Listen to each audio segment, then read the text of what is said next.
എല്ലാ ആളുകളുടെയും സുഖത്തിലും ദുഃഖത്തിലും പങ്കാളിയാകുന്ന എന്ത് പ്രശ്നം ആ മണ്ഡലത്തിലെ ജനങ്ങൾക്കുണ്ടായാലും ആദ്യം വിളിക്കാൻ തോന്നുന്ന ഒരാളായിരിക്കണം ആ സ്ഥലത്തെ MLA. ആ അർത്ഥത്തിൽ കഴിഞ്ഞ 10 വർഷമായി കൊല്ലത്തിന് MLA ഇല്ലായിരുന്നു. അതടക്കമുള്ള നിരവധി വിഷയങ്ങൾ ഈ തെരഞ്ഞെടുപ്പിൽ ചർച്ച ചെയ്യുന്നുണ്ട്.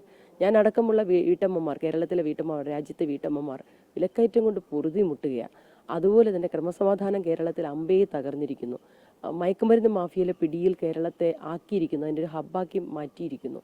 അങ്ങനെ എല്ലായിടത്തും പിന്നെ ഒരു ടാക്സ് രാജാണ്, ഒരു നികുതി രാജാണ്.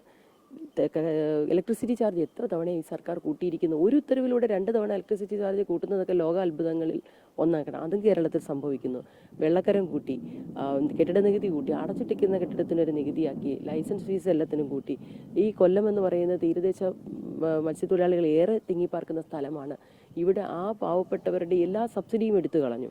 അവർക്ക് കിട്ടേണ്ട ആനുകൂല്യങ്ങൾ ഇല്ലാതെയാക്കി. അവർക്ക് പുനർഗേഹം പദ്ധതിയിലൂടെ ഭവന നിർമ്മാണ പദ്ധതി ഉണ്ടായിരുന്നു, ഈ സർക്കാർ അതെടുത്തു കളഞ്ഞു. അങ്ങനെ ചുരുക്കത്തിൽ പറഞ്ഞാൽ എല്ലാവർക്കും ഒരുപാട് പ്രശ്നങ്ങൾ മാത്രം സമ്മാനിച്ച ഒരു ഭരണകൂടം, 2 ഭരണകൂടം, കേന്ദ്രത്തിൻ്റെയും കേരളത്തിൻ്റെയും കരാള ഹസ്തങ്ങളിൽ നിന്ന് ഈ നാടിനെ മോചിപ്പിക്കാനുള്ള ദൗത്യം കൂടി ഏറ്റെടുത്തുകൊണ്ടാണ് ഞങ്ങൾ മുന്നോട്ട്